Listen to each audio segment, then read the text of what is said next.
Hi everyone, this is Vishen Lakhiani and welcome to this masterclass on how to discover your hidden edge. So as you can tell, many of our masterclasses are done in these elaborate studios in LA or New York. This one is in my bedroom. I am here at home because we are still under quarantine and filming hasn't officially begun again. But the important thing to understand is that it's about the value of the content and not the fancy studios. The fancy studios is because Mindvalley is so obsessed with quality, with artistry. Usually when I film this, there's 20 different videographers and filmmakers and editors and directors in a room. But this time it's just you and me. I, in fact, haven't even had a haircut in 3 months. And I can tell you, below this fancy t-shirt, I'm basically just in gym shorts. And I don't know, you may be watching this in your underwear. No judgment there. But the point of this masterclass is how to discover your hidden edge. I'm going to share with you the exact exercise I did in August 2016 that transformed my life and became the basis for chapter 1 of The Buddha and the Badass. And speaking of The Buddha and the Badass, my new book, thank you so much everyone for your support. The book just became the #1 best-selling business hardcover book in America and hit the #1 spot on the Wall Street Journal. So since this book is about work, getting on the Wall Street Journal was a big deal, but I never would have guessed it would have hit the #1 spot. But thank you to all of my fans out there, all the Mindvalley fans. I'm so grateful and I'm looking forward to getting this wisdom out to you. Now, it couldn't be more timely that this book gets out to the #1 spot on the Wall Street Journal because this book is now being turned into a new program called Be Extraordinary at Work. You see the books back there? Those are my 2 New York Times bestsellers. Be Extraordinary at Work is my first entrepreneurship program. It combines key ideas from Code of the Extraordinary Mind with the Buddha and the Badass to create a framework for entrepreneurs to completely transform the world, transform their business. And look, in this day and age, when I say entrepreneur, it doesn't mean you have to own your own business. You could be working for someone. You could be you could be a freelancer. But basically, if you care about what you want to do and you want to give your gifts to the world and you want to succeed magnificently at it, you're an entrepreneur and intrapreneur. And these ideas are for you. So we're going to come to the idea in today's masterclass. And this exercise that you're going to learn, if you've purchased the Buddha and the Badass, you'll read about this in chapter 1, but reading about it is different from actually going through it. And what we're going to do here is I'm going to take you through this exercise. Now, when I completed this exercise, I ended up with a piece of paper. This is actually it. This is from August 2016 when I did this with Dreamer, the person I'm going to introduce you to. You're going to end up with something similar. So what I need you to do right now is to make sure you have a pen and a journal because we are going to get started. One of the most highlighted quotes from the Buddha and the Badass is this, and I'm going to read it out to you, and I want you to pay attention, close your eyes, and think what this means. The soul's experience on earth is not meant for hard work and toil. It's meant for freedom, ease, and expansion. Reflect on that for a moment. I wrote this down because as I speak and travel to the world to speak and interview many of the world's top spiritual gurus, and I ask people, what does it mean to be truly spiritual? What are things that, how do you know when you're truly embracing your spirituality? Are you seeing energy? Are you feeling in more blissful states? And the one common thing I hear is this: life just gets easy. That's what they say. Life just gets easy. It doesn't mean that you're resigning from the world. It doesn't mean you're going in endless introspection and meditation. In fact, you're more driven to change the world. You're more driven to go out there and shake things up and shift things and change things. But that change, that disruption is easy. And as you do it, you are not breaking down. You're not ruining your health. You're not stressed out. You're not overwhelmed. It's just easy. And this is what happens when you learn to bring spirituality into the workplace. The Buddha and the Badass is really about the 2 archetypes, the inner Buddha, which is your inner spiritual master, but also your inner badass, that person inside you who wants to go out there and climb the career ladder and grow your income and build products and services that change the world. You could be a badass as an entrepreneur, a badass as a scientist, a badass as a writer, a badass working for a company. But as long as you are able to merge your badassery with your spirituality, you can unlock gifts within you that you never knew were there. And that to me is the true recipe for truly succeeding at your work and your career. So why is this topic so important right now? I'm going to read you A quote from the Buddha and the Badass. Every person's life unfolds in the way that is unique to them. Each significant event you experience leaves a trace. Every high, every low, every elation, every suffering.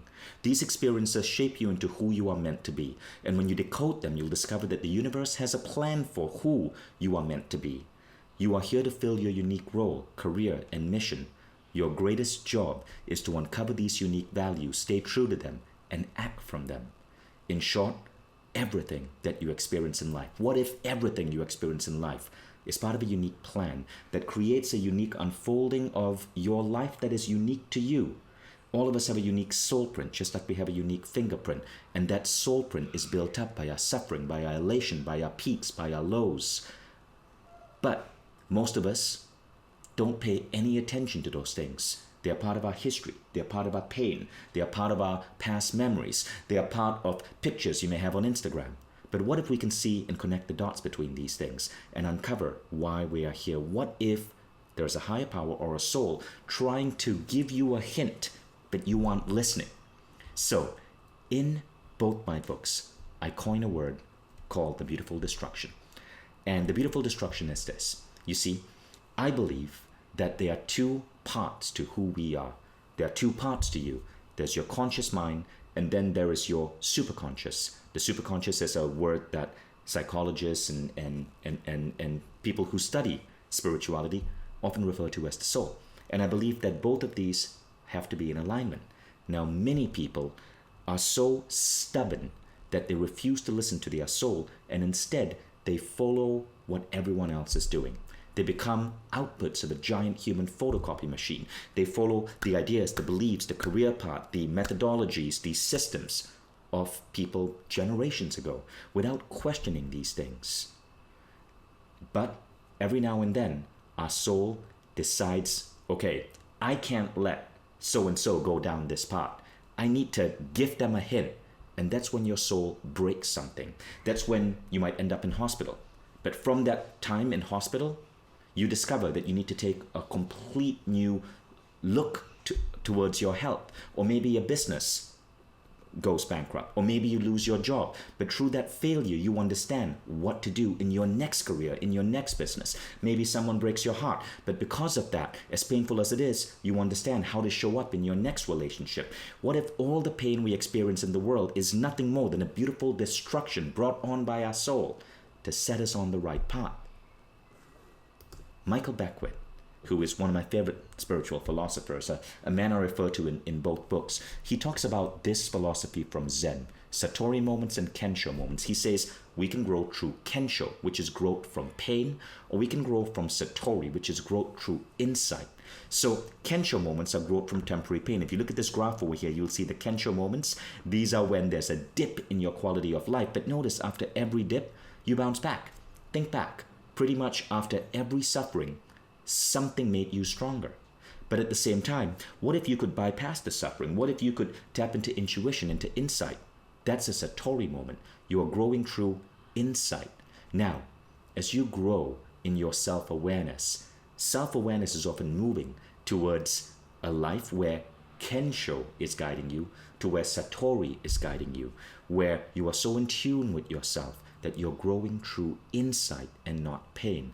And I hope this exercise here will teach you how to move towards Satori and avoid pain. Now think about that for a moment. Growing from pain versus growing from insight. What would you rather have? So we're going to go on a journey where you're going to develop and hopefully see one of the most profound Satori moments in your life, where the dots of what's been happening in your past suddenly begin to connect and you see a new path to your future. That's what we're hoping to accomplish in this masterclass. Now, for those of you who are new to Mindvalley and who may be new to my work, let me tell you a little bit about myself. So if you've been following me, you will know that my ideas through the Code of the Extraordinary Mind, through Mindvalley, have been very influential on people all across the world. Currently, I've had athletes from every major US sports team talk about the philosophies, the ideas, the mindsets that I've put out. Tony Gonzalez just mentioned me in the New York Times earlier this year. Bianca Andreescu beat Serena Williams at the US Open. She's one of my students, and when they asked her how she beat Serena, She held up a copy of The Code of the Extraordinary Mind. And you'll start to see why so many athletes talk about these ideas. Miguel recently came out in Billboard magazine talking about how he uses my meditation, the 6-phase meditation, before he goes on concert. That's his entire team meditating to the 6-phase. So why is it that sports stars, that celebrities are using these ideas? It's because they instantly see a performance increase. When they take these methodologies and they go out onto the field, they instantly see their points go up. A performer would see his performance on stage. But when you apply this to work, what do you think is going to happen? Your work, your career, your work output goes up too. And this is what's starting to happen now. So I've been super grateful this past 1 year. I've been invited to speak at Google. I'm currently, that is me with one of the most phenomenal leaders in the Malaysian government, training 700 government workers. That is me at the United Nations. That is me interviewing Sri Sri Ravi Shankar in India, one of India's biggest spiritual gurus. The reason I share these pictures with you is so you know that these ideas are not fluff. They are not basic. These ideas are now being embraced in world-class companies, in top performers, in sports, in music, in business, in government, in spirituality. And these ideas are expanding across the world. Now, one of the reasons why I think so many people have been utilizing these ideas is because I'm actually applying them in the field. So I'm not just a writer or a teacher teaching you how to use your mind, and I'm not a business consultant. I've actually built a massive company. Mindvalley today employs 300 people and about 150 contractors. That's a 450 person team where we're doing incredibly well. We've been growing at around 50% year on year. And what I'm seeking to build is the world's biggest education company. And I'm really excited about the journey that we're on, and thank you for being part of this. But all of this started in 2003 in New York City when I stumbled upon some of these ideas as I was working for a Silicon Valley startup. As I started bringing these ideas into my life, my career exploded. I'm talking about I was 26 years old when I started exploring these ideas. One of the first things that happened is that I got promoted 3 times in 4 months. At 26 years old, I was made director of sales for a Silicon Valley company. That's me. I was shipped out to New York to lead that company's New York division. But later on, I decided I wanted to do something even more challenging. And to me, the most challenging thing was starting my own business. So I started Mindvalley, and I'm proud to say that this year, we will surpass close to 100 mil in revenue. We're on track. But here's the funny thing, right? We're the first edtech company I know of that's hitting this number with no VC funding. See, I built Mindvalley in Malaysia, in a developing country. We're an American company, but back then I couldn't get my American visa. It's not as easy as one might think, so I had to move back to my home country. Being so far away from the US meant no access to capital, no access to some of the brain power I might have in New York or Silicon Valley. But because I was focused on these ideas, these spiritual concepts that I was bringing to my work life, nothing could stop me. And though it took a little bit longer, it took about 15 years, I was able to build a highly successful business. It is this formula that I'm now teaching to other entrepreneurs because I believe it's so valuable. And a key part of this formula, which is in chapter 1 of The Buddha and the Badass, you're about to go through in this masterclass. Now, one of the great things about Mindvalley, and one of the things I'm most proud of, is the sheer number of lives we change. You can go to stories.mindvalley.com. That's a screenshot of what you'll see. We're getting close to 100 stories a day since we put up this website.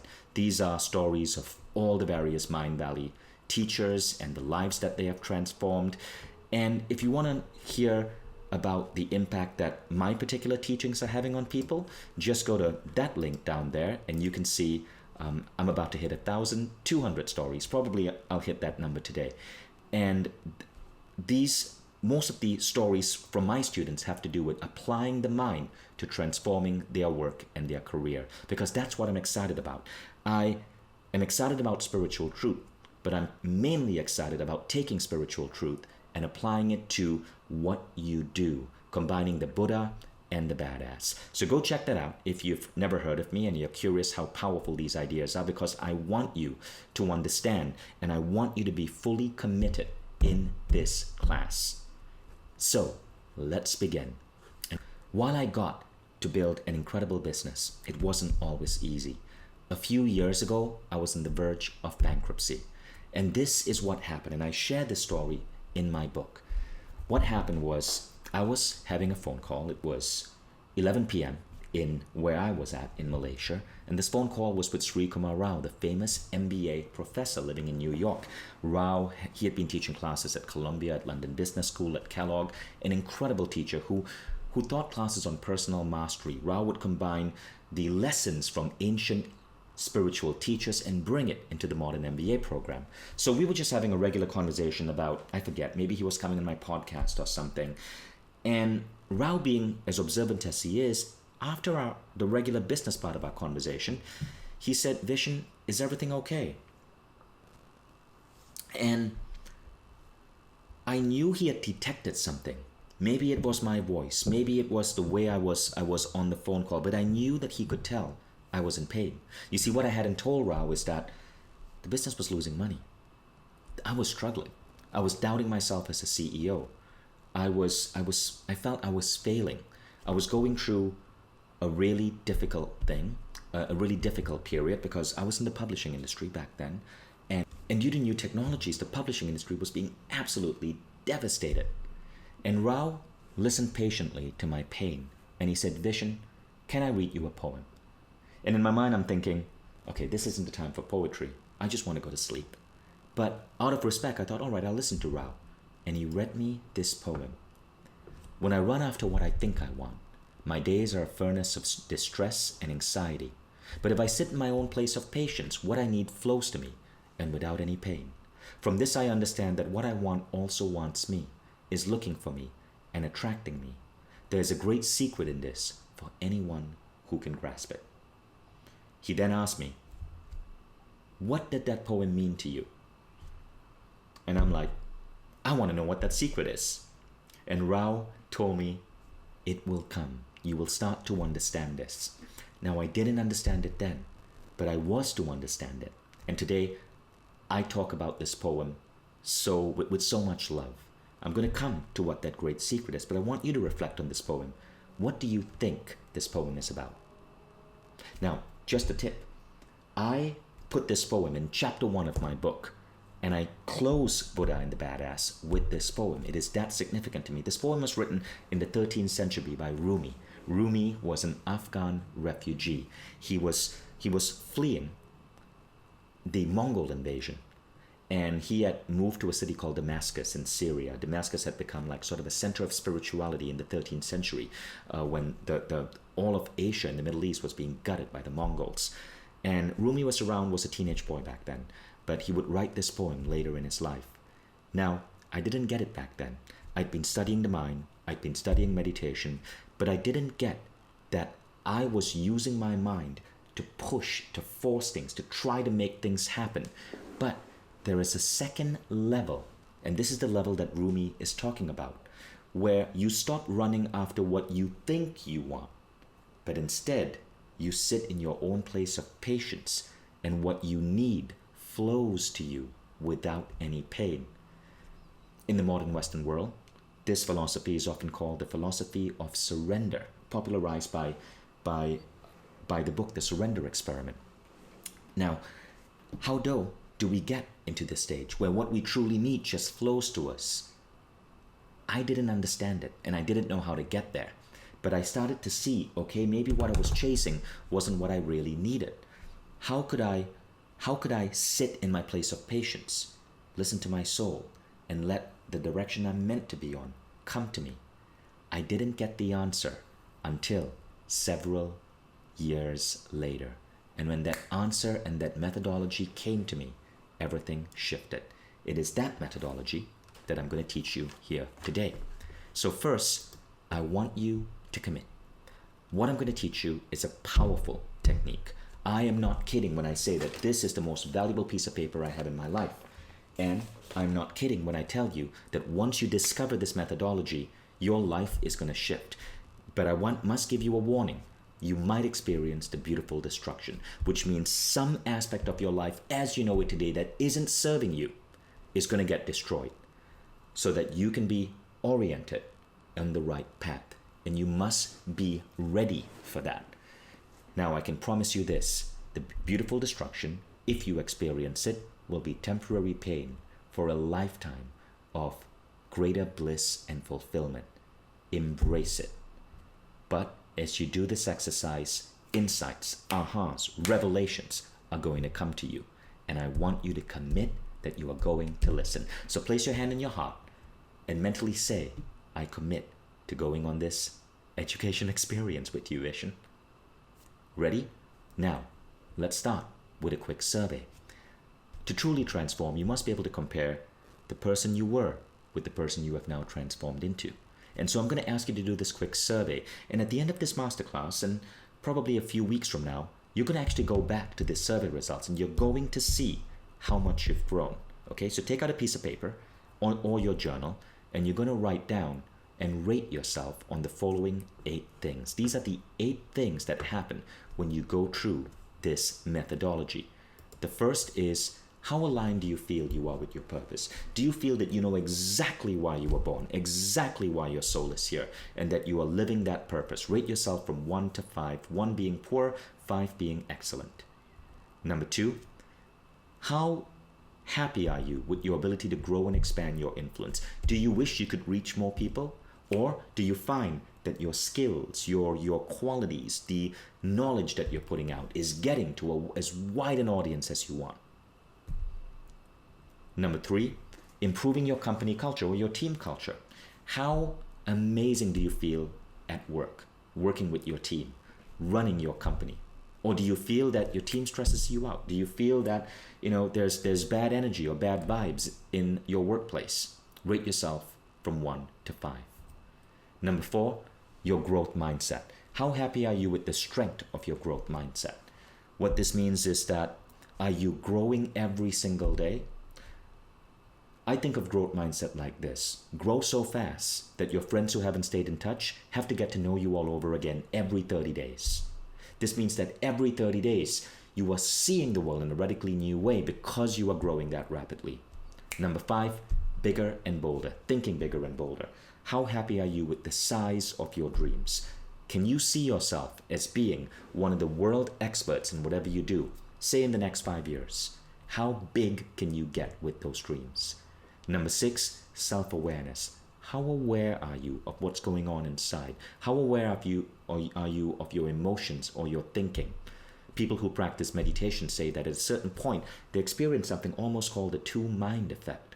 And what this means is that they have an observer that can observe what is going on in their head, and they're able to neutralize anything that's negative before it goes forth in the world. How aware are you of what's going on in your head? How much are you observing your own thoughts, your own emotions, and thus able to control them? That is what we mean by self-awareness. Again, 1 to 5. Number 7, optimizing your business. And what this means is, how optimized is your business? What if I told you that you can learn techniques that can double your rate of productivity, so that things are so optimized you don't have to work a full 8-hour day? Or if you choose to work a full 8-hour day, what happens is that you can get so much more done, maybe 50% more in any given hour. And you could make that leap in the next 6 weeks. Number 8, becoming unstoppably resilient, which means no matter what happens, you lose a business, a product fails, you get fired, it doesn't matter. You're able to embrace it and move through. How resilient are you? And if you're ready, you can now put down your pen. Now again, that's an honest self-assessment. No one is judging you. No one is watching you. But I'm going to show you how to get there. So this is the poem that I shared with you earlier. After we've chatted for a while, you'll probably start looking at this a little bit different. But the thing is, you see, so often in philosophy, we have these profound ideas. We understand, okay, there is a situation where we can move into a state of surrender, and apparently life gets easy, but how do we get there? And this is where the practical aspect comes in. Now, I didn't figure out the practical aspect until a few years later. What happened was, I had a chance meeting with this man. His name is Amir Ahmad, or rather his name was Amir Ahmad. He's since changed it to Dreamer Starlight. Now, this was shortly before Amir took me through the exercise that changed my life, the exercise you're about to go through. We'd met up for coffee at a Starbucks. We took this selfie. I found it on my phone, and I wanted to share it with you. Now, the funny connection between Amir and Rumi is this. Just like Rumi, Amir was a refugee. Amir was fleeing Sudan because back then Sudan was a dictatorship, and Amir was sort of a freedom blogger, not a freedom fighter, but a freedom blogger. He ran a blog where he was openly sharing his political views, which was not allowed under that dictatorship. And Amir had to seek asylum in Canada. So in every sense of the word, he was a refugee. I just thought it was really interesting that the initial insight in this masterclass came from a refugee 700 years ago, and the conclusion, the way to get there, is coming from a modern day refugee. Why this is interesting is because today, June 20th, as I'm recording this, it is International Refugee Day. It's just beautiful how sometimes the universe just moves in this beautiful synchronicity. So today is International Refugee Day, and I'm so excited that I'm actually sharing with you wisdom from two refugees. Now, Amir and I were having coffee that day, and after that he said, "You know, Vishen, you're running Mindvalley wrong." So I was a little bit taken aback. You see, Amir had worked for me in his younger years before he had moved to Canada. Amir had worked for me. His father was a professor in Malaysia. He had moved to Malaysia at the age of 22. He joined Mindvalley. He was with us for about 4 years before he wrote a book. He was that brilliant. He wrote a book the book was called My Islam, it was about how democratization was changing and transforming the political landscape of the Muslim world. That book in 2013 had made Foreign Policy Magazine's list of the top 25 must-read books of 2013. So this 26-year-old kid was all of a sudden thrust into the public eye. He was sharing the stage at the Oslo Freedom Forum with the founder of Wikipedia. He was invited to speak at MIT, at Harvard. He was invited on Bill Maher. He couldn't get to speak in many of these places because, again, he couldn't get an American visa. That's how ridiculous the world was. But Amir was a brilliant thinker. And now he had spent 4 years working for me. He had gone on to fame.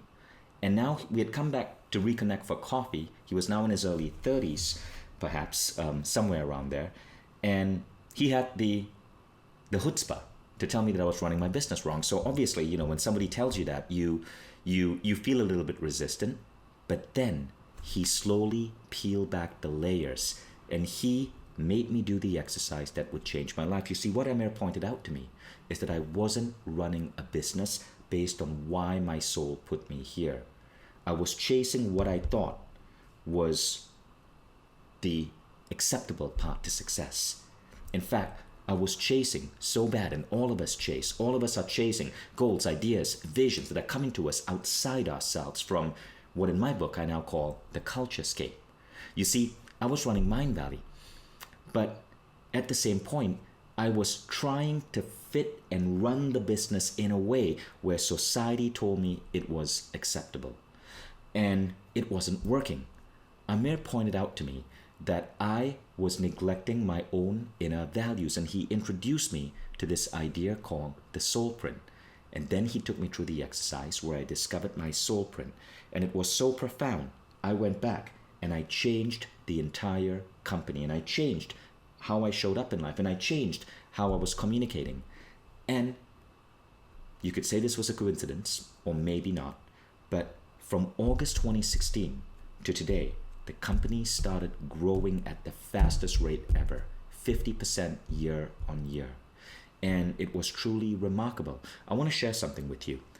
That year, 2016, for the first half of the year, I was losing a lot of money.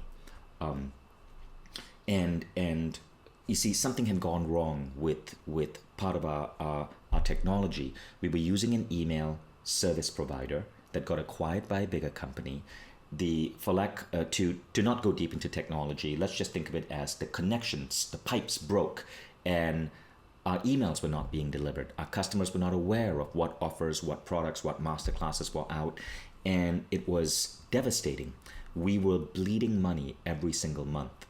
In August, I did the exercise with Amir, and the next 6 months, we generated enough money to overcome 1 year of losses. And the company continued growing and growing and growing and growing and growing. What changed? My entire idea of who I was and what Mindvalley was. And it came from this exercise. Now, I'm going to take you through this, but first I know some of you are going to have some doubts. Is this for everyone? Like, some of you may be thinking, well, I don't want a big company. Well, I'm not a decision maker. Will this matter to me? And the answer is yes. You can be an entrepreneur. You can be a CEO. You could be a person who just joined another company. If you apply this soul print concept, you will discover what is your genius, what is your gifts, what is the magic within you. And when you bring that to your work, everything changes. This is the Mindvalley team today. It's right now we have people from 60 different countries. But when I first started, the team was basically me and my dog. This is our office today, an office that made Inc. magazine, World's Most Beautiful Offices 2019. But when I started, that was the office. That is literally what it looked like. And every now and then we couldn't work from that office in the back of a warehouse because the electricity would go down. So we had to work from our employees' homes. I went from that to that. So no matter where you are, you can be crappy, you can be small, you can be just starting out. These ideas are going to change your life. That is the diner today where people, get together for lunch at Mindvalley. It's beautiful. That table with those plastic bags and that cheap ass food, that's where we ate just a few years ago. Everything changes no matter where you are. When you tap into this magic within, your life can unfold in beautiful ways. Now, it doesn't matter what station you are. If you're an entrepreneur, what you're going to learn here is how to discover that unique soul print and implant it in your business so your business takes off. You're also going to discover how when you figure out that soul print, what to focus on. And when you start focusing on your soul print, which is why you were born, life moves with ease. Now, maybe you're not an entrepreneur. Maybe you work for someone. Maybe you work for a company, and so you're a career person. If you care about your career, if you want to bring magic to your career, if you want to grow in your career, you need to discover your magic. Yes, be aligned with your company vision, but you must have your own vision, your own values, that own inner drive. And when you do that, your career will explode. Now, some of you may be saying, well, look, I'm just a junior person in this company. Will I be allowed to do this? Yes. In fact, your boss, your CEO, may not even notice that you are suddenly aligned with your values, but what they will notice is that the work that you're producing is at a whole different level. You are more likely to get promoted. You're more likely to move into leadership roles. You're more likely to see your salary go up when you're authentic to your soul. And especially in the world right now, this is important because the world is going through a rebirth. It's everywhere. We're about to go through an economic crisis. Millions of people are losing their jobs. We're in the midst of a quarantine. And I believe that this is a Satori moment and a Kensho moment for our species. The Kensho moment is the pain of this upheaval. The Satori moment is billions of people around the world are discovering a new way of showing up in the world. They're being forced to rethink their lives and create new visions for the future. And you have a choice. You can choose to take part in all the chaos of the world, and of course some of that chaos is inevitable, but you can also choose to understand why you are here and what you're meant to unveil in the midst of this chaos to shift your life and move the human species forward. That Satori moment that's going to come from you discovering your soul print can change not just your life, but the lives of everyone you touch. We are at the perfect moment for you to go through this idea. So let's get started with introducing to you your soul print. Every significant event you experience leaves a trace in your life. Every high, every low, every elation, every suffering. These experiences are designed to shape you into who you are meant to be. The problem is, most people are not aware of these experiences. You're about to go and learn to connect the dots and see how these experiences give you your unique identifier, just like your fingerprint, but your soul print. Now, Amir says that within all of us, there are a certain seed. Call these seeds values. These seed values are what gives you and whatever you create that special edge. More than that, they make your work meaningful to you so you know you've truly made a dent in the world. market research, data, customer surveys are subservient to your values. Now, let me tell you what that means. I learned that if I was going to launch a new program from Mindvalley, the old way I was doing it before 2016 was I'd look at market data. I would look at what authors were applying. We had an inbox, and we would get 3,000 authors applying to Mindvalley every single year. Now, what happened was when I got in touch with my soul print, that shifted. I shut down that inbox. Now, I am pulled towards the right author we need to publish. It's hard to explain, guys, but the right person at the right time comes into my life. Jim Quick, John and Missy Butcher, Donna Eden, all the incredible famous Mindvalley authors, we connected through a synchronicity. And what happened is that in almost every single situation, in fact, I'd say every single situation, that connection caused something beautiful to happen and a new program to come into the world. I listen to market data, but I'm not subservient to it. I'm subservient to this unfolding that happens that brings me the right person at the right time. And that gives us an edge. When you learn this, you understand why even men like Steve Jobs, he said he doesn't do market research. He doesn't listen to customers. He is able to download ideas and he knows what to bring to the world. I'm not saying don't look at data. I'm saying look at data, but that data should follow the inner knowing, not the other way around. So Amir changed his name to Dreamer Starlight when he immigrated and gained asylum in Canada. And these ideas that you're about to learn have now been used. He's worked with these ideas in companies like Disney and Marvel. He's worked with storytellers from these organizations. He's now coached Fortune 500 executives, Forbes 30 Under 30, Emmy and Grammy Awards. And he has a new book coming out, which you'll hear about soon.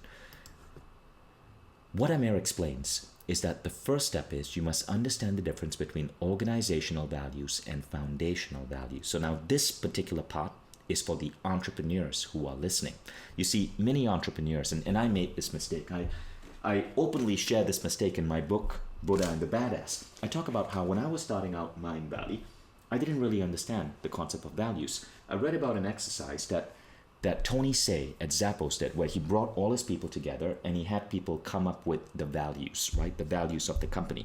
And then he put these values together and he came up with sort of a map of values, a clustering of values. So we did a similar exercise in 2008 with our team.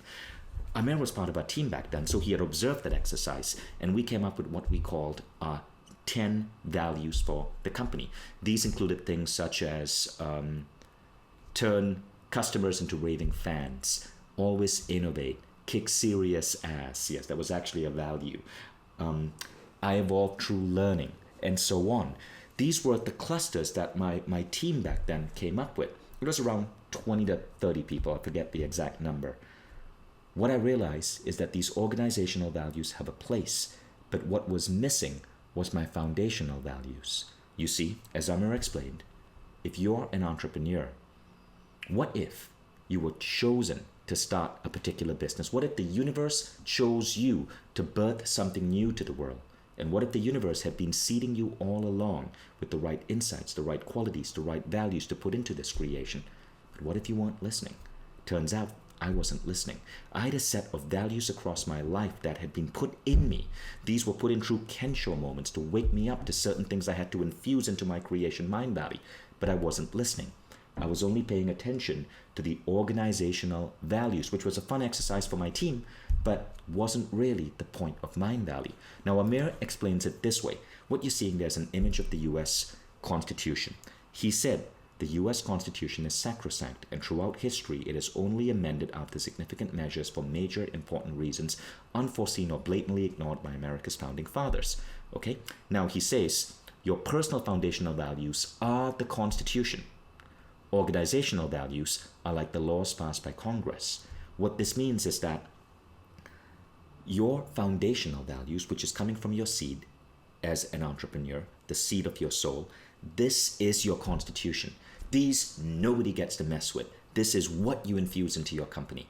As you build a team, that team can create different organizational values depending on what the company is going through. So if the company is going through a period of innovation, organizational value may be innovation. But the constitution for the company that comes from the soul of the founders. If you're one founder, it's you. If it's a group of founders, it's that group of founders. Now, if you're working for a company, think of yourself as an entrepreneur embedded within the company. You have your company values, great, but more important than that, you must know your values and know how your values can serve your company values. We're going to go deeper into that, but this diagram from the Buddha and the Badass might help you understand. Your foundational values come from the founder, the organizational values come from the team, but the foundational values are what really build a remarkable business. The Constitution is what really builds a remarkable country. Now, the problem is, most of us don't really recognize our foundational values, the seed implanted in our soul. Instead, we live values based on culture, religion, parents, politics, and our company. And again, nothing wrong with that. Culture, religion, parents, your political party, company you work for, they give you values, but these values should never supersede your soul, just like the laws of Congress should never supersede the US Constitution. So I hope this is clear. Now, let's go through a step-by-step method to uncovering your soul print. This is the method outlined in chapter 1 of the Buddha and the Badass, but what we're going to go here is guide you through the steps, and there are 5 steps to this. The first is you're going to reflect on your peaks and your pain. Then you're going to dig in to find your soulmate, your soul print, not your soulmate, but that would be nice. You're going to distill these into, it's called a distillation. I'm going to show you what that means. You're going to name your values, your foundational values. Then you're going to adapt your brand to that. Okay, and this applies whether you're an entrepreneur or you're working for a company. So, ready? Get a pen ready, get your journal open. Let's start with step 1. Step 1 is reflect on your peaks and pains. Now, many of you showing up for the masterclass, I asked you to prepare this. If you haven't prepared, don't worry. But basically, what Amir made me do was to think about my life. What were the most painful moments in my life? What were the most glorious moments in my life? And patterns started to emerge. I remembered my childhood. I remembered my mom being a public teacher. I remembered my mom buying me the Encyclopedia Britannica. This was in the days before the internet. And she had saved up and she'd got me this beautiful set of encyclopedias. I must have read every encyclopedia back to back, maybe 10 times. I was 7 years old. That set of books changed my life. I fell in love with learning. And I think also my mom being a teacher made me really, because I looked up to my mom, made me see learning, education, teaching as truly noble. That was a peak moment. I also had painful moments. I shared a little bit earlier. I couldn't get a visa to the US, but that was actually half the story. You see, in 2003, 2 years after September 11, the world was a very different place. And the US back then implemented something called special registration. You see, what that meant is because I was born in Malaysia, I couldn't live in the US without going through a series of really insane security checks. I couldn't use certain airports. I couldn't board a plane without a two-hour interview. I couldn't get off a plane without a 2-hour interview. And every 4 weeks, I had to report to the American government for fingerprinting, to have my photograph taken, and to give them my credit card so they could track my purchases. And I loved America. I'd lived there for 9 years. I was married to a European, and we wanted our kids born in the US. But after 3 months of that, living like I was on parole, I realized I couldn't live in America. It was hard every 4 weeks having to report to the government. And I remembered one particular week lining up in the cold in New York in February for 4 hours in a line that stretched 4 blocks to be fingerprinted. And I mean, I understood, okay, September 11 had happened. I was a New Yorker. That hurt me deeply. And I understood the need for security. But it didn't make living in the US easy. And so I decided, sadly, that I had to leave my home, which was America, and move to Malaysia, my country of birth. And I did that. Now, the whole special registration thing was later ruled unconstitutional. President Obama got rid of it. But it was a painful memory. But that suffering, that pain, having to leave the country I love, leave my friends, leave New York City, that actually implanted in me a seed. And that seed is, I want to fight for human unity. I want to fight and stand for a world where we are not judged by the country we are born in, or judged for our religion, or judged for the color of our skin. I don't know why I was put in the watch list Maybe it's because I'm brown. Maybe it's because I didn't shave. Maybe it's because I was born in a Muslim country, although I don't really embrace any one religion. But I don't want a world where people are judged for that. If you look at what's happening right now with Black Lives Matter, we can see that there's so much evolving that our species has to do, right? And that drive for unity, I implanted into Mindvalley. And the results were incredible. We're going to come to that in a moment. But the point is, my peak moments and my suffering both implanted in me a seed. Now, what was it for you? I want you to pay attention to the words of Steve Jobs. When he was giving his 2005 Stanford commencement address, Jobs said, "You can't connect the dots looking forward. You can only connect them looking backwards. So you have to trust that the dots will somehow connect in your future. You have to trust in something, your gut, destiny, life, karma, whatever. This approach has never let me down, and it has made all the difference in my life." You have to look at the dots backwards and figure out what were those peaks, what were those sufferings that made you who you are. Now, the peaks are easy. The suffering is a more interesting one. But a beautiful thing about looking back at your suffering and trying to understand the lesson that it brought you is this. In the words of Viktor Frankl, the Holocaust survivor, suffering ceases to be suffering at the moment it finds a meaning. When I was so angry at the world when I was put on that registration watch list. When I realized after I did this exercise that it implanted me with the seed for unity, it made Mindvalley an activist company. It's the reason why today we employ people from 60 different countries. Walking into our offices like walking into the UN in terms of its diversity. I'm so glad I went on that watch list. I'm so glad I went through that suffering. And it's a revelation, but your suffering will cease to be suffering the moment it finds a meaning. And that's what happens. So I want you to think of your peaks and your pain. And I want you to try writing that down. I'm going to give you some time. I'm going to just set a timer here with my phone. 3 minutes. Think about your peaks and your pain. And remember, you can repeat this exercise on your own, right? You can rewatch this masterclass anytime you want. Think about your peaks. Think about your pain. Now, you're not writing down what it meant to you. You're just writing down the peak, writing down the pain. As you write it down, I want you to remember this. Your past pain is often the breadcrumbs that will lead you to the meaning, values, and purpose of your life. That's a quote from the Buddha and the Badass.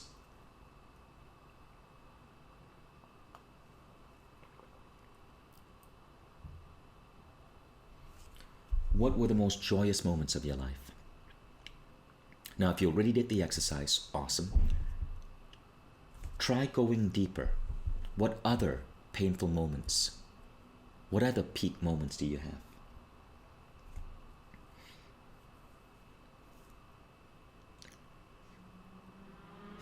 A couple of tips to help you reflect better. What makes you really angry? Often that anger comes from you experiencing something. Maybe you were abused as a child, and so you get really angry if you see a parent that is yelling at a kid. Maybe you've experienced racism, which is why something like seeing injustice or learning about systemic racism means so much to you. Maybe as a woman you were underestimated once. Somebody else got a promotion that you deserve because you were a woman. And so, women's rights, women's empowerment means something to you.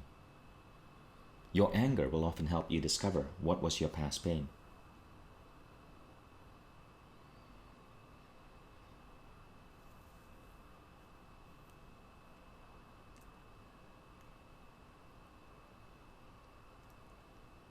Okay? Now, you finished step 1. Now we go to step 2, which is looking for your soul print. Now, when I did this exercise with Amir, so the sheet is over here, but you can see he made me write down, as we went through the stories, he made me write down, what are values or beliefs, in one word, that come to you when you think about these stories. Now, this is what I literally wrote down. What matters to me? What are my beliefs? What are my values? And I wrote down love, change, self-directed learning, questioning, innovation, futurism, transcendence, connectedness, compassion, growth, humanism, aesthetics, vision, happiness. Now yours are going to be different, but I want you to write down how every story led to, there's the timer going off. I want you to write down how every story leads to a value or a belief. So let me give you an idea of how this might work. Maybe you were abused as a child, okay? Kindness is what you now stand for because you never want to see another person be abused again. Maybe you were get passed on for a promotion because of your gender or your sexual orientation or the color of your skin. And so respecting diversity is what you now stand for. Maybe you had a peak experience where you created something so beautiful. So aesthetics is a value right now. I used to be a former photojournalist, and I once had one of my exhibitions presented at the University of Michigan. It was one of my peak experiences, which is why you'll see aesthetics and vision as part of my values. Now you'll also notice humanism there. You see that photo exhibit I did was of post-war Bosnia. I'd gone to Bosnia in 1998 after the genocide that had killed 100,000 people in the city. They were victims of a horrible war. And seeing the destruction in Bosnia made me really connect with humanism. It made me really upset about war, about senseless killings. And so humanism and wanting to bring cultural understanding became a value. I ended up giving up my job at Microsoft to join a nonprofit called ISAC that focused on cultural understanding between people across the world. So that experience of traveling, that experience as a photojournalist gave me these values. Now, as I'm giving you these ideas, I want you to write down what's coming up based on your peak and your pain. Now, again, let me be honest. When I did this exercise with Amir, it took about 3 hours, okay? I'm going to give you the method here, and I want you to do this on your own. Some of you who are joining my Be Extraordinary at Work program, we're going to go into this deeper. So now you're going to come up with a list. Now, as much as you can, make that list. And I'm going to keep talking to give you ideas, but keep writing the list. What's coming up?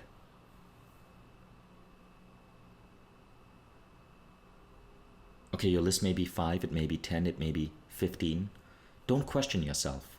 When I made this list, the entire exercise was around 3 hours, but when I made this list, this entire list was done in about 15 minutes. Okay, we're going to do a speed round. So we're going to do it even faster. See what comes up.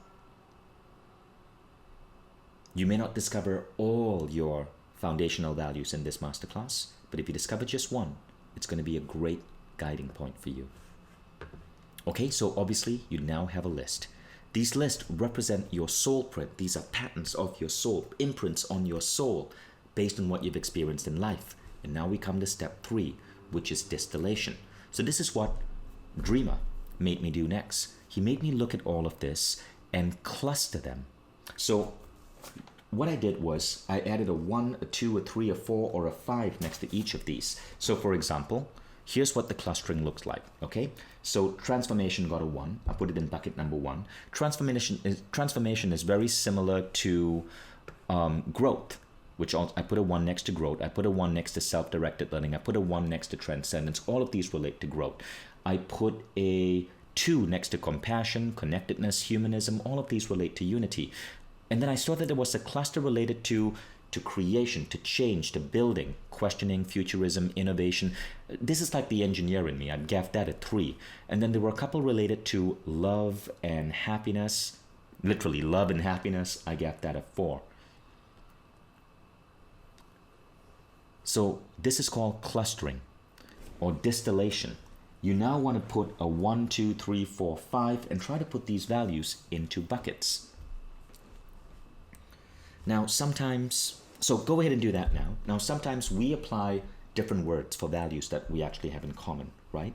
One person may say love, another person may say relationship, one person may say humanism, another person may say unity.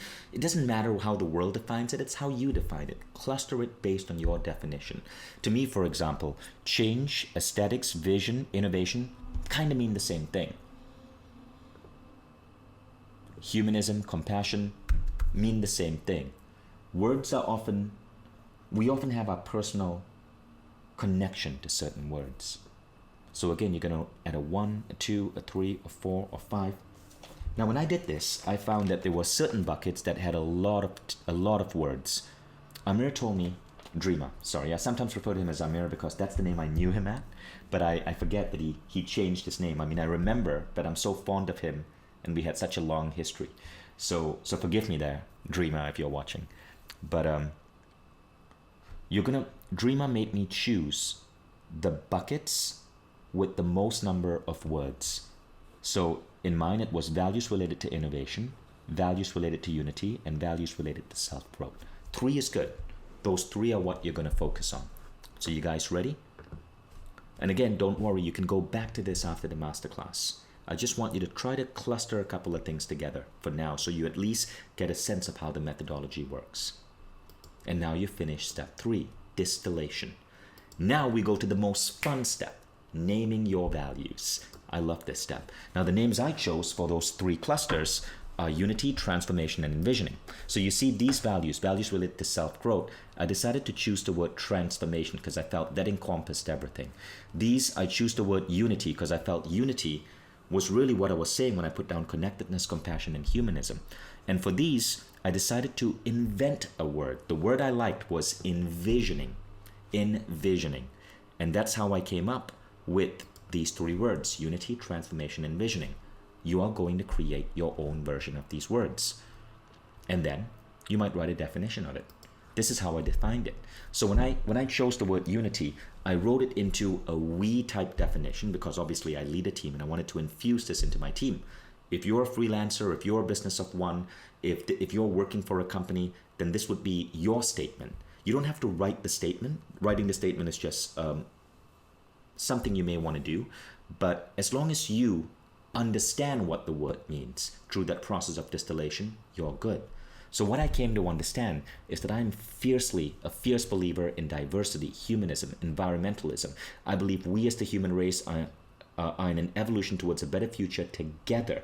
Unity is the idea of seeing similarities over differences and embracing the human race as a whole.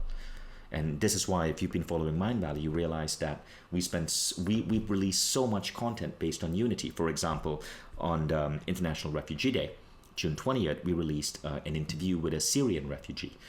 Because that matters to us. Standing up for that matters to us. When just a few weeks ago, in the middle of Black Lives Matter, one of our own employees recorded this incredible poem for Black Lives Matter that was released on our Instagram.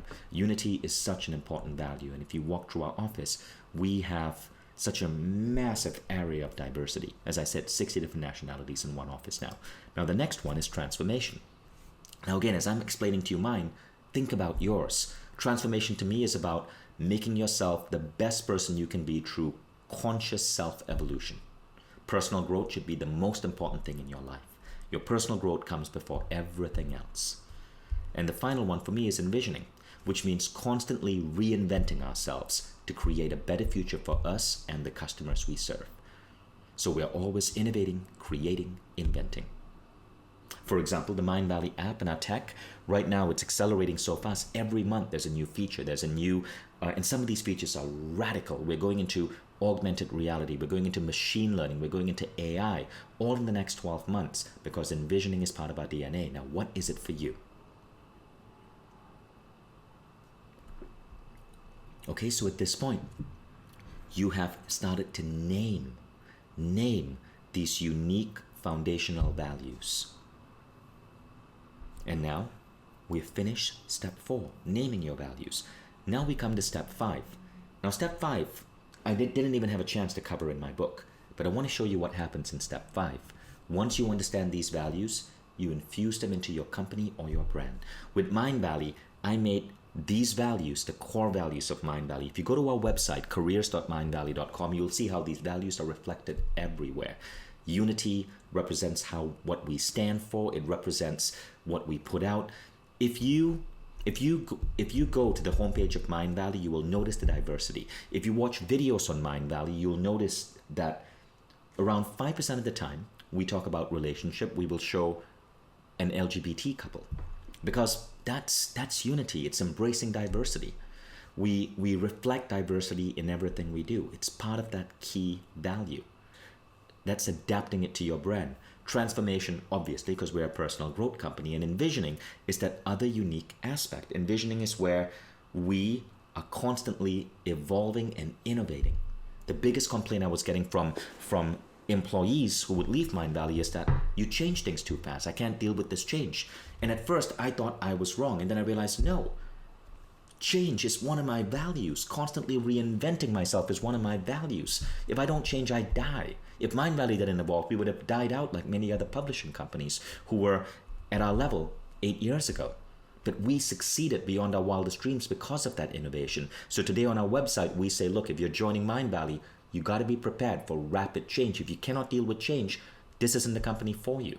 We make that our truth, and it shifted things. Now, it's not just about adapting these values to your company, you adapt them to your brand. So here's something really interesting. Working with my brand designer, this is what he made me put on Instagram. So 2 years ago, I was hardly on Instagram. It was actually Jay Shetty who convinced me that I needed to build my social media profile. And so my brand designer said, okay, you're going to post about 4 things. Okay, the first thing is Vishen himself, stories of me and my kids, of my life. But the other 3 things, you will clearly see how they relate to my 3 foundational values. Worldwide activist, Vishen the worldwide activist means unity. So this is where I am talking about worldwide issues from the perspective of unity. Vishen, the businessman, CEO, founder, entrepreneur, this is where I'm talking about envisioning. I'm talking about new technologies, new methodologies, new things coming to Mindvalley. And my value for transformation, this is where I become Vishen, the meta-human. Vishen, the person who is studying everything you can study in human transformation and sharing it with the world.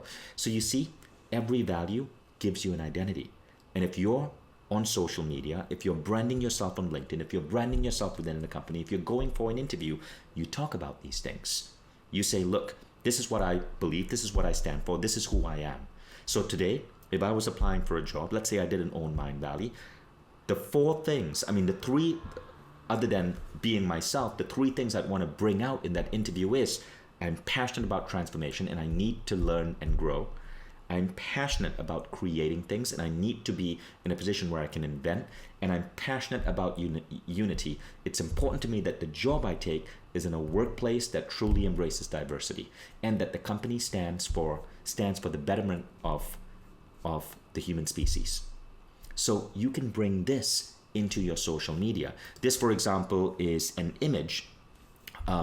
This was, we never really used this ad, but this ad was for one of my books. The future belongs to the curious. Do you see the value there? The value there is envisioning. I'm talking about the future. The value there is transformation. I'm talking about curiosity in the sense of transformation. This was a social media post. When I find that something is powerful, breakthrough, and extraordinary, I bring it to the world. Okay, the grammar there is a little bit off because this was a prototype for my brand designer. But again, what am I doing there? I'm embracing transformation. This post was when I discovered the benefits of super slow strength training. I wanted to bring it to the world. I started a 3-year research project on super slow strength training. Why? Because transformation. So this is how you take your foundational values and you build your brand. And you do not have to be an entrepreneur. If you are, you use this to build your personal brand, but you must infuse this in your company. And if you are working for a company, you do this to build your unique identity so that your gifts are multiplied as you serve your company. But again, remember the beautiful destruction. You might realize that you are at the wrong company. That happens too.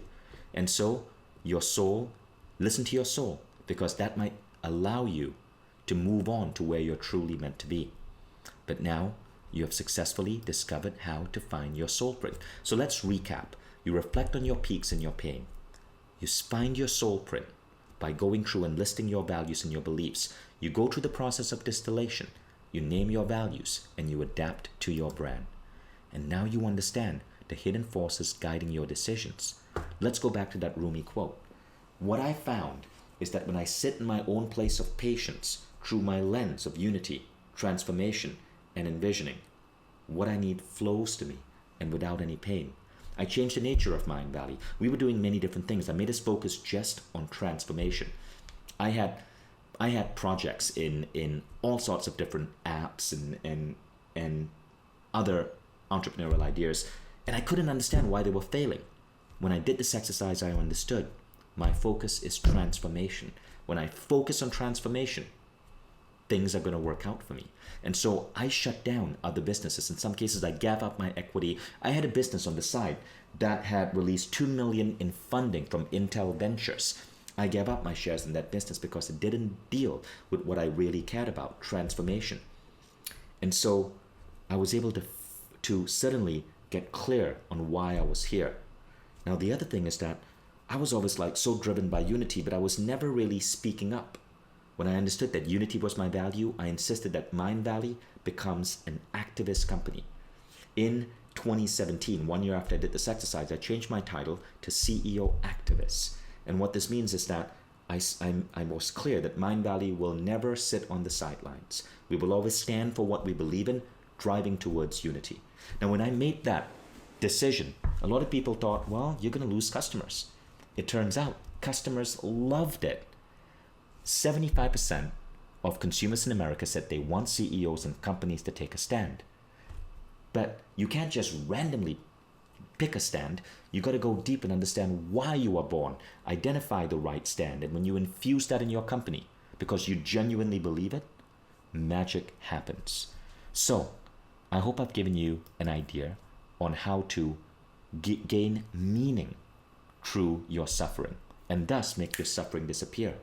How to find your unique soul print, how to distill it and focus, how to give a name to these values that are now going to be driving you, and how to adapt your brand. And you may want to run this exercise on your own. Carve out an hour or two, go deep, come up with your version of envisioning transformation and unity, and see what happens. And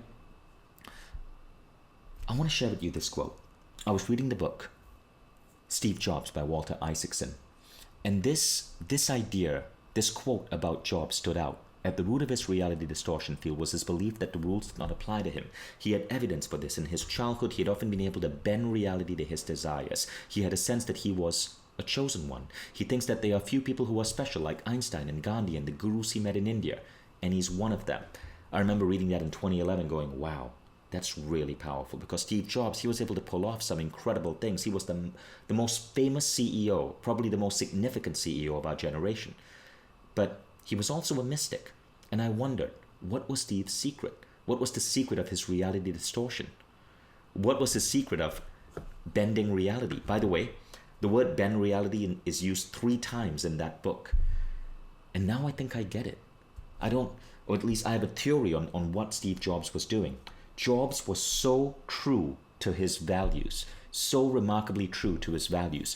It guided him. He knew exactly what he wanted. He quit college to go to Reed College, and there he quit his classes to learn calligraphy. He later said that the study of calligraphy, Chinese calligraphy, made him appreciate fonts to such a degree that when he built the first computer, the first personal computer, there were many other computers in the market, but Macs took off because of the quality of their fonts. If you read Steve Jobs' biography, or even the biography of Richard Branson, a biography of anyone who's truly changing the world, the biography of Michelle Obama, you will notice that as they go through their life, you will see these values, and then you'll see these values reflected in their creation.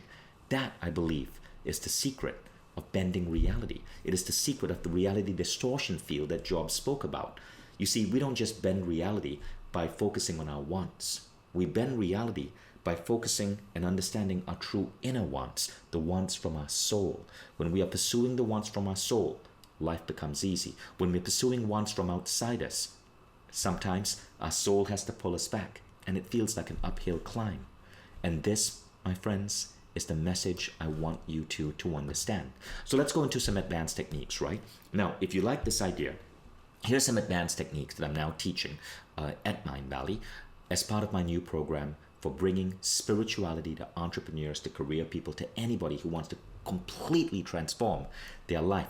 These are some of the ideas that has made The Buddha and the Badass, the book right here, this week as I'm recording this, the #1 business book in America on the Wall Street Journal. So the first thing is, obviously, identifying your soul print. But after you identify your soul print, How can you use this pattern of your soul print to attract the right allies, the right people, the right partners, the right customers?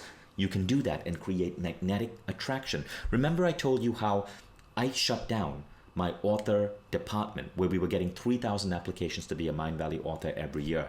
Right now I don't do that because the biggest authors in the world, the right people, come to me automatically. And so I have a massive network. And when we come together, that's a picture taken in Croatia, you will notice famous Mindvalley authors there, my family, my friends, my team, everything to me. All of these people just come into my life at the right time.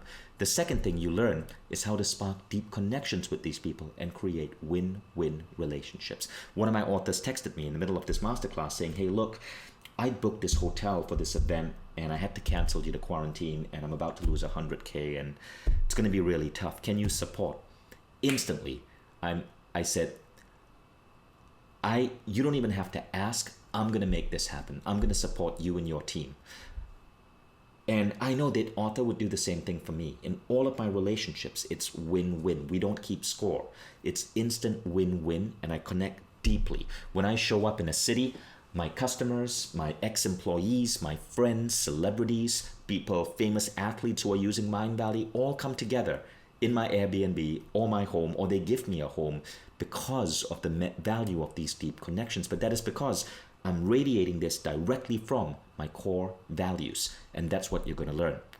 So that's a picture of those are the last hanger-ons at a massive Mindvalley party in Croatia as part of Mindvalley University last year. When I moved to a city now, over 1,000 people moved with me, and we transformed the entire city into Mindvalley University, where we have something like 300 events over 30 days, and people from all around the world come together. That's how deep your level of connection goes when you're operating from this pure sense of values, because the right people who have similar values are drawn to you. But then again, you can go further. The next part that I'm now teaching is how to become an unfuckwithable masterpiece. Now, this is what it means. When you are so clear on who you are, on your seed, nothing can divert you. Criticism cannot push you back.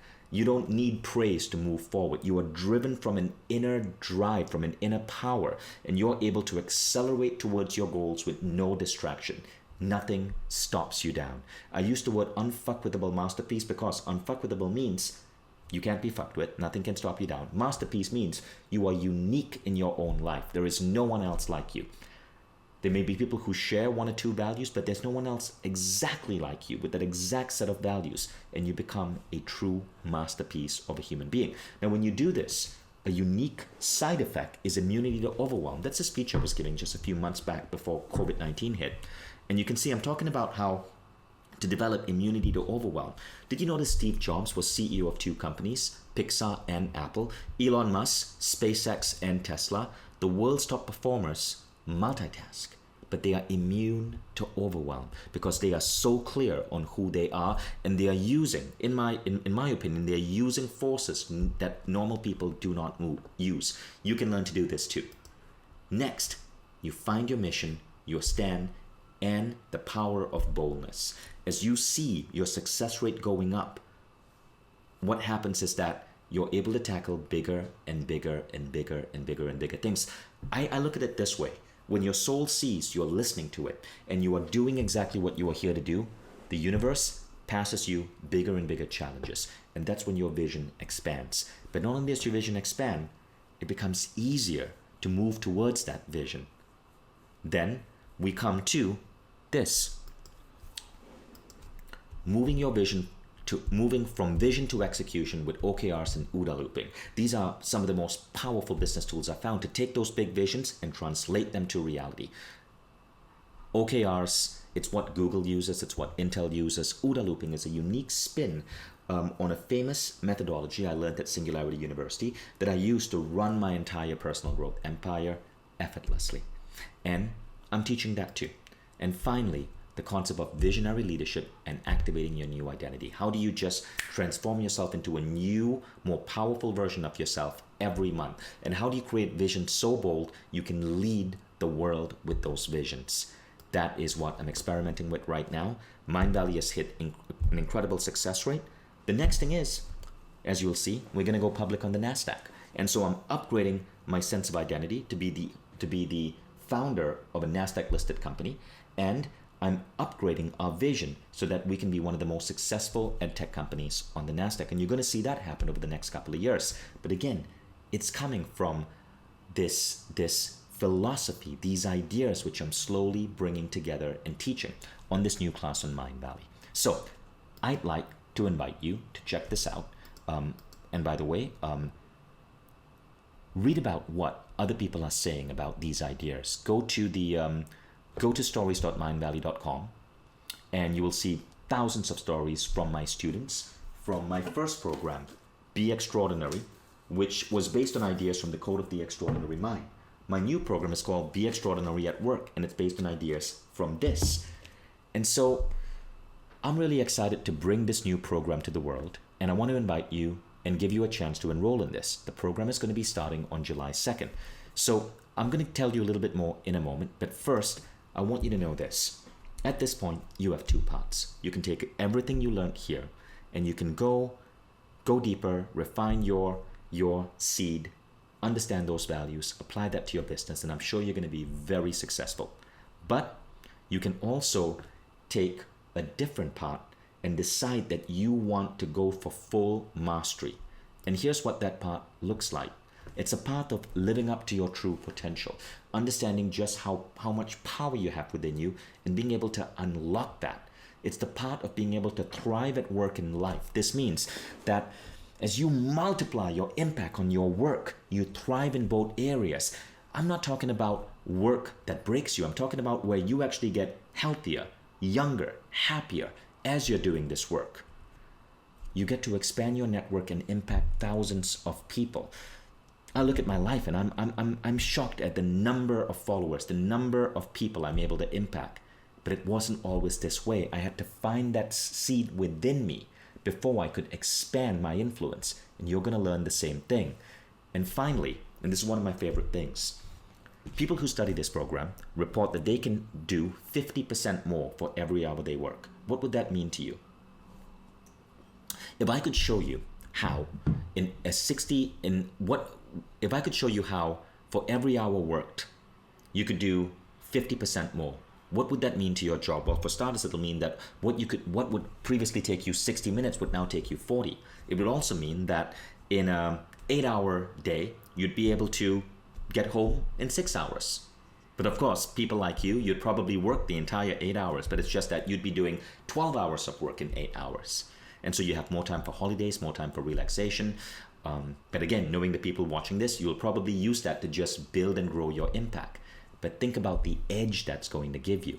So I am hyper productive. I'm about as productive as around 10 people because my brain is so optimized. But it's not just my brain. On the surface level, it looks like I know the latest productivity hacks, like I know the latest tools to use. But really, there's an inner core work that's happening here as well. I'm so specific on who I am, and I'm so tapped into this power from the universe. And that is the real secret. Now, if you find these interesting, I want to encourage you to enroll in my new program. It's called Be Extraordinary at Work, the secret spiritual art of creating extraordinary success at work. You can learn about it from mindvalley.com/work. And there's also information below this masterclass where you can go deeper. So let me tell you what I'm covering in this new program. It is 8 things. The first is how to get really aligned with your purpose. Truly, truly, truly aligned. And what this means is that you're living this life that you are so in tune with your purpose. Feelings of emptiness, aimlessness are distant memories. Every choice you make, every part you take are perfectly aligned, and things just get easy. I've received so many stories from people who were in awe at how their life just came together and became so much easier when they got aligned with their purpose. The second thing this program does is that it teaches you to grow your influence. When you're so clear on who you are and your purpose, other people flock to you. And what this means that you can become an inspiring thought leader. Now, if you work for a company, imagine what that means. Let's say you're a blog writer for a company. What if you could be a thought leader on writing for the web? Imagine what that would do for your career. Today, everybody needs to be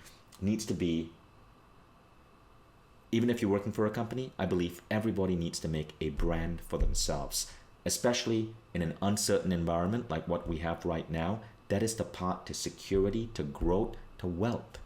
And one of the things is that so many thought leaders flock to these ideas. I received a video from Matthew Russell, who's the DJ in the Cheat Codes, and he spoke about, and you can read this on stories.mindvalley.com, about how some of my ideas have completely transformed his life. And he sent me that video while he was playing at a massive festival in Europe. And so it's called Ultra Europe. And he thanked me for being able to inspire him to do that. What will be the massive, your version of the massive festival? And again, this isn't just for famous DJs. A lot of people around the world have seen their thought leadership just grow because of this. Now, check this out from Reshma Mulani. Before the program, even though I was equipped to teach yoga and meditation, I couldn't find a platform to do so. I taught around 6 to 8 courses a year. Thanks to the program, I've completed teaching 3 courses since mid-April and 3 more lined up for May. Her business just exploded. Now, number 3, you improve teamwork. So what I'm teaching in this program, Be Extraordinary at Work, is basically how to build powerful teams. And one of the things that's unique about what I've built is, even though my company is based in Mindvalley, people from around the world flock to join Mindvalley. You learn how to make your business, your project so attractive that people flock to you. If you want to see this effect, go to YouTube and type in Mindvalley cover letters, and you'll see thousands of cover letters from people around the world aiming for jobs at Mindvalley. This is a beautiful letter I got from Surina Sukri, who's one of the most famous female politicians in Malaysia. She said, self-transformation lessons and belief systems that took me 4 years to discover, Vishen taught to my team in 5 hours. She invited me to train 700 members of a team.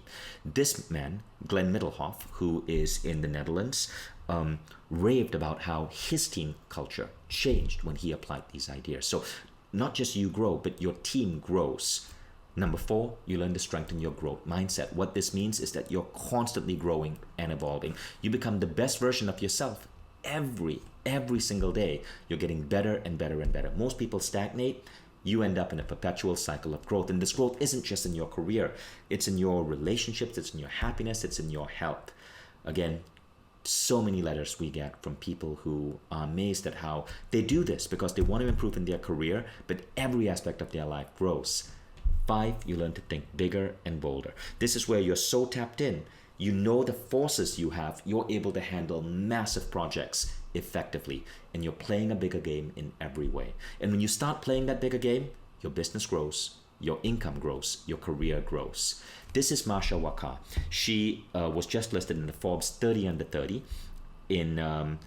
She's somewhere in the Middle East, I think in the UAE.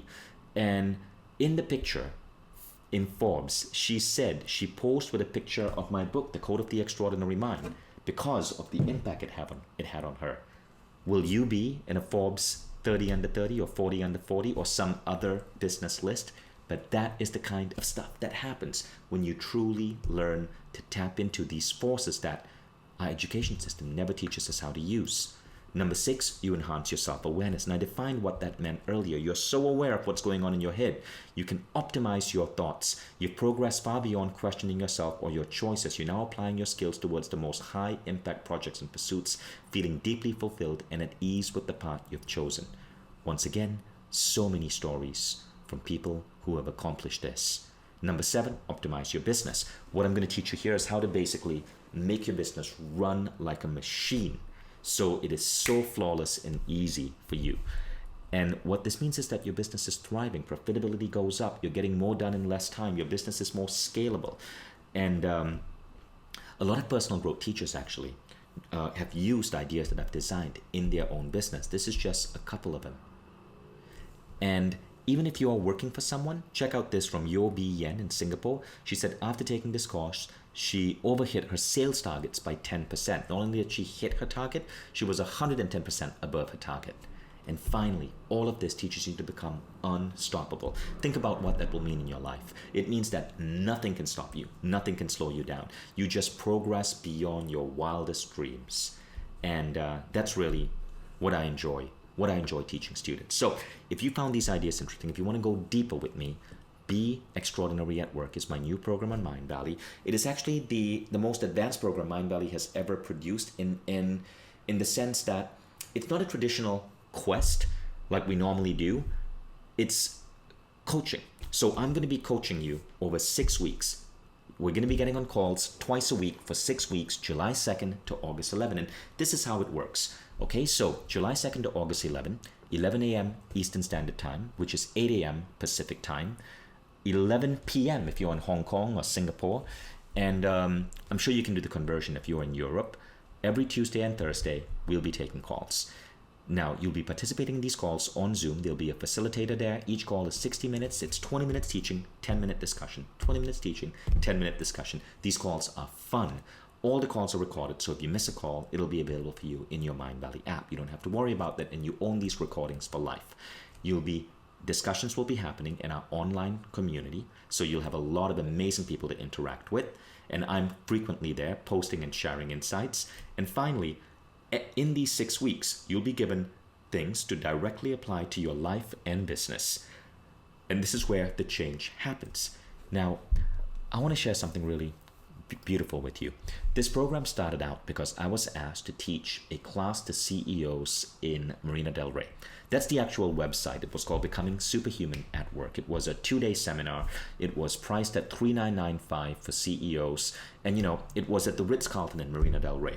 And it was CEOs, Hollywood celebs, professional sports people whom I directly coach. And they would pay around $8,000 all in all, coming, hotel, travel. So $8,000 is really what many of these people were prepared to pay to come and spend 2 days with me on a Wednesday and Thursday in the middle of a workday. I had to cancel the entire thing when it went into quarantine. This was supposed to happen just last month. And if you go to the website, you will see that many of the ideas that were discussed there are now in Be Extraordinary at Work. But Be Extraordinary at Work, so I've been developing this curriculum for a while, is not $8,000, it's $499. $499 live coaching, and you don't have to travel to the Ritz-Carlton and Marina del Rey. Although I bet that would be really nice to be in a room together. But we're going to be doing that. We're going to be doing that in a Zoom call together, several hundred of us over 6 weeks, and it's going to be an amazing group of people. Now, a couple of things. The actual value of this program is about $2,000. Compare it to any other coaching program out there, it's around $2,000. I'm giving it for $499 because I'm using these live Zoom calls to fine-tune the teaching, to learn from you, to fine-tune it. And I will probably re-record it, maybe later, maybe in the future, 1-2 years from now. But the most important thing is you're getting the live experience. And because you're getting the live experience, you're going to be saving big. So that's the first bonus. The second bonus is that if you enroll today, I'm also going to give you a video. This was a training that I did for CEOs in San Diego several years ago on 7 keys to transforming your company culture. So whether you're part of a company or you're in a team or you're running a company or a business, these are the things I bring into Mindvalley to completely transform the culture so the company is thriving. And finally, this is how you can get it. So directly below this masterclass, you should see a whole page where you can read about the program and enroll, or go to mindvalley.com/work/special to see full information and enroll there. And your special unlock price is below this masterclass, so do not close this page. Now, I want you to know that if you have any questions, check it out and see, dive in the program because you're protected. So the point is, if you're buying a house, you wouldn't put money in a house unless you went in the house and checked it out. We have the same philosophy here. If you scroll down below, you will see that this entire program comes with a 15-day risk-free guarantee, which means that you're literally protected. You can enroll now, and over the next 15 days, the first 2 lessons are going to be up. You can go through those lessons, and if you don't like anything, maybe you don't like the quality of my mic, no problem, just get a refund. And getting a refund is super easy. But first, what I want to show you is you also get lifetime access, free upgrades, limited time discount. You will own the content for life, and I constantly upgrade this content. All of that is free. Now, if you want to get a refund, it's super easy, and you can go actually check out this page right now. Go to mindvalley.com/refund. You choose the program. It takes about 2 minutes. Your refund is instantly issued. We might ask a question such as, why are you asking for a refund? Give us feedback, but that's just for feedback. You can say, You can leave it empty. You'll still get a refund. Mindvalley makes it super easy. It's part of our ethos. So you literally get to try this out for free without having to make up your mind, without having to make a decision at any point within 15 days. If you don't like this, get your money back automatically. Remember that link, mindvalley.com /refund. Super easy, right?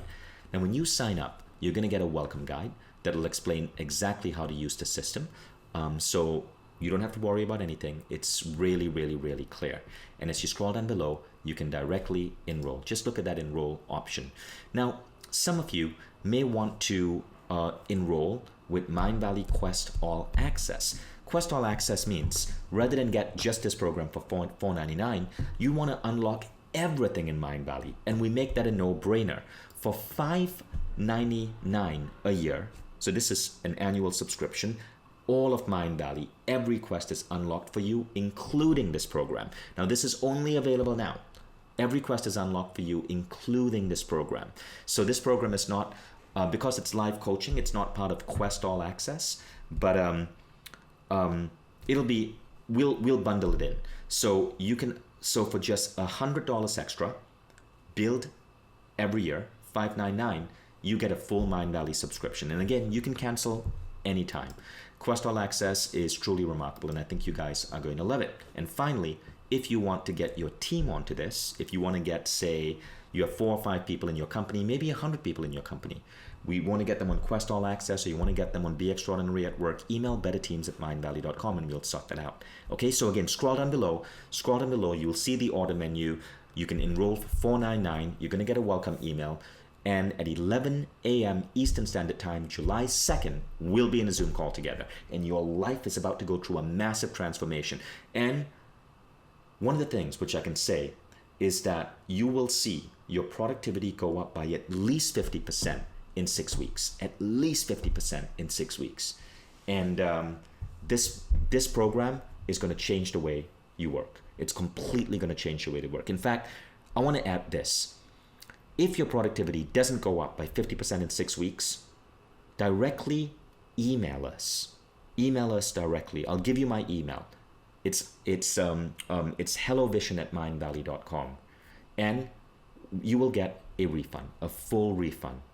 That is how much we believe in this program. That's how much I believe in this program, and because I've seen that so consistently. So now you have literally nothing to worry about.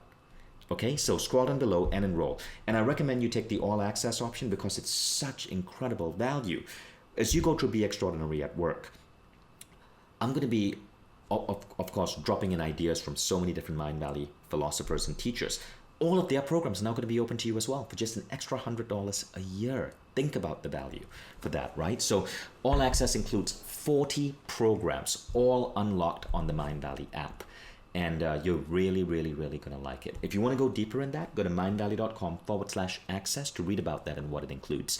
Now, let's go on to some FAQs. So, first thing is, classes and schedule, July 2nd to August 11, 6 weeks, every Tuesday and Thursday. Expect a 1-hour class, 30 minutes homework. 1-hour class, 30 minutes homework. That's 3 hours a week for 6 weeks. Too much time? Bullshit. Take that 3 hours away from your regular job, because what's going to happen at the end of the 6 weeks? You're able to do 50% more. So yes, this program does require some time in the beginning, but you're buying back so much more time for the rest of your life. Number 2, remember, this is only for this broadcast. If you don't enroll by July 2nd, that's it. It's done. Everything I'm talking about is only for this broadcast. This is unique. It's not, because I'm teaching this live, this is not something that's just going to be available forever on Mindvalley. The recordings might be available, but the experience of going through this in live Zoom calls with me is unbeatable. How is the program structured? Well, 20 minutes, I'm going to teach you a principle, 10-minute discussion. 20 minutes principle, 10-minute discussion. Sometimes the calls may go over. I may decide to stay back and answer questions, okay? But you're not required to stay beyond 60 minutes, and then you will get homework assigned. It is very useful if you read the book as you're going through this program. You can get the book on Amazon, or you can get the book, just get it from Amazon. That's the easiest place. I think you can get the Kindle copy for under $8, something like that. And what kind of transformation can I expect from the program? I've gone deep in this, but again, you can find out more at mindvalley.com/work/special. So folks, thank you so much for joining me. I'm excited to have you and Be Extraordinary at Work. Thank you for going through this masterclass with me, and I cannot wait to have you as one of my coaching students. So we're on an amazing journey. And all I want to do is I want to make sure that everything I've learned as an entrepreneur here in Mindvalley is available to entrepreneurs, to people who care about the work they do all across the world, so that together we can really make a dent in this universe. Can't wait to see which of you will be the next Steve Jobs. So scroll down below, click enroll, and I'll see you July 2nd. Thanks, guys.